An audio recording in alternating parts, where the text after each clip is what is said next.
யதாபூர்வம் கல்பயதுன்னு பண்ணக்கூடியவர் இவர் யாரு நினைச்ச நீ அப்படின்னு மிரட்டுற. சரி, இவர்கிட்ட இருந்து தப்பிச்சு போய் நீ இந்திரனை வசம் பண்ணி வச்சிருக்க, இந்த தேவர்கள்லாம் உன் வசத்துல இருக்கான்னு நினைச்சிட்டு இருக்க, அவட்டெல்லாம் போய் தப்பிச்சிடலாம் நினைக்கிற. ஆனா ராவன் முன்னாடி இவ யாருமே உன்னை காப்பாற்ற முடியாது, இவ யார்கிட்ட போய் நீ தப்பிக்க முடியாது, அப்படிலாம் கனவு காணாதே அப்படிங்கிற.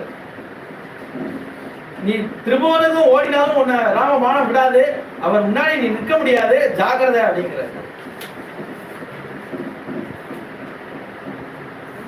यो रामं प्रतियुष्येद विष्णु तुल्य पराक्रमं रामस्य राजसिंहस्य दुर्लभं तव जीवितं देवाच दैत्याच निराधरेन्द्र गंधर्व विद्याधर नागेश रामस्य लोक त्रयनायकस्य साधुन शक्ता समरेषु सर्वे ब्रह्मा स्वयंभू चतुराननो वा रुद्र त्रिनेत्र ध्रुवान्तको वा इंद्र महेन्द्र सुरनायको वा साधुन शक्ता युधिरामवत्यं काल रातीदां विद्धि सर्व लंका विनाशिनी.